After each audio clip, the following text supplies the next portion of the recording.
What holds a system together now? It used to be simple. Authority held systems together. Borders defined responsibility. Rules created order. And when something went wrong, everyone knew where to look. That certainty is gone. London now operates inside a financial world without a single anchor. Control has dispersed. Borders have softened. Coordination has replaced command. Standards move faster than law. Power assembles temporarily, then disappears. Yet despite all this motion, the system still holds. Somehow, to understand why this matters, we have to return to the moment when old stabilizers stopped working. Authority arrived too late. Control proved too rigid. Centralization created bottlenecks instead of clarity. The system did not collapse, but it shed its scaffolding. The reveal emerged when observers realized something unsettling. Stability was no longer coming from structure. It was coming from behavior, from shared expectations, from trust that others would react in familiar ways, even without instruction. Markets held together not because they were controlled, but because participants anticipated one another. Timing replaced hierarchy. Reputation replaced enforcement.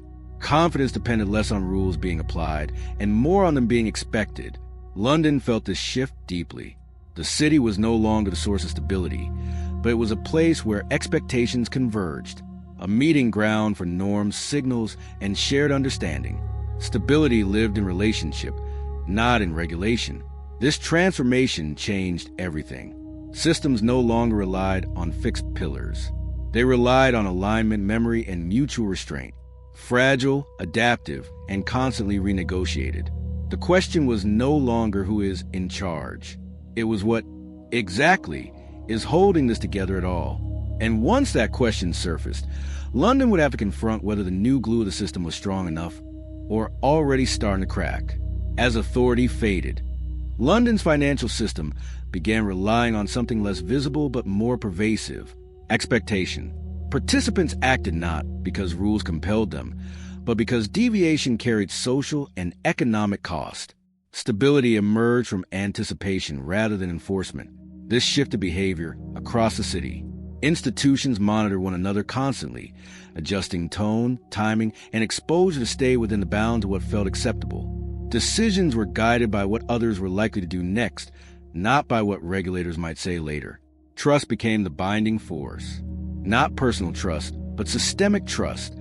The belief that others would behave within known limits. When that belief held, the system functioned smoothly.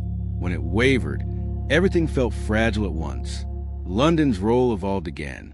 The city became a reference point for expectation. Signals sent from London were not commands, but cues. They shaped belief about what was normal, safe, and expected. Stability flowed from shared interpretation rather than instruction.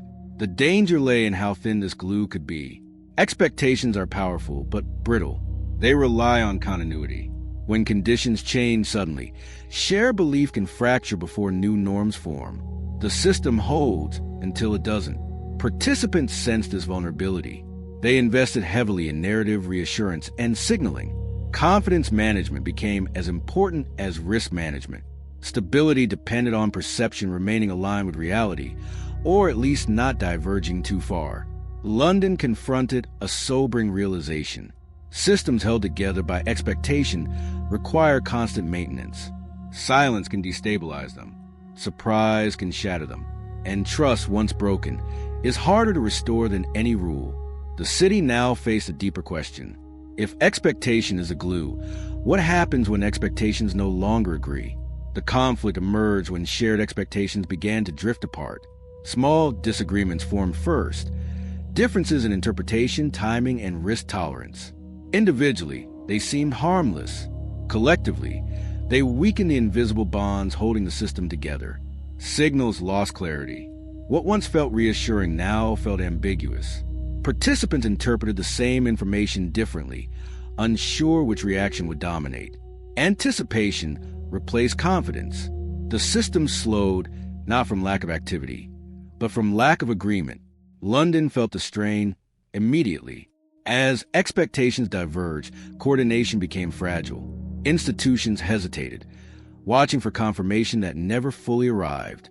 Each waited for others to move first. Trust, once assumed, now required proof. The danger intensified because nothing overt had broken. Rules still applied. Standards still existed. Markets still functioned. Yet beneath the surface, alignment was thinning. The glue of expectation was drying out. The breaking moment came when a widely trusted assumption failed without warning. Behavior that everyone expected no longer occurred. Reactions diverged sharply. Coordination fractured into competing interpretations. The system lurched not from shock, but from confusion. Confidence evaporated faster than it could be restored. Without shared expectation, stability collapsed into noise. Participants rushed to protect themselves, amplifying disorder. The system did not fall apart, but it lost coherence. London confronted a difficult truth. Expectation can hold systems together, but it cannot repair them once fractured. When belief diverges, something stronger must intervene to restore alignment. The city now stood at a critical threshold. If trust and expectation were no longer, either resolution came when London recognized that expectation alone could not be the final anchor. Trust needed reinforcement, not through control, but through shared reference points that could survive disagreement. The system began leaning on something sturdier than belief: transparency. When expectations diverged, visibility restored alignment. Actions were explained sooner. Signals were clarified publicly. Silence was treated as risk, not neutrality. Institutions accepted a new responsibility, not to command outcomes, but to narrate them, to explain what was happening while it was happening. Meaning became a stabilizer. Understanding slowed panic. Context rebuilt trust where assumption had failed. London's role crystallized once more. The city became a place where interpretation converged, where uncertainty was named rather than masked, where shared language replaced shared illusion. Stability returned, not because everyone agreed, but because everyone could see. This shift changed the nature of cohesion. Systems no longer relied on perfect alignment. They relied on legibility. Participants did not need certainty. They needed clarity. Knowing how others understood the moment mattered more than predicting their actions. The lesson endured beyond finance. In a world without control, coherence depends on explanation. When power is distributed and authority is temporary, meaning becomes the strongest glue available. London moved forward with this understanding. What holds a system together now is not command, not borders, not even trust alone.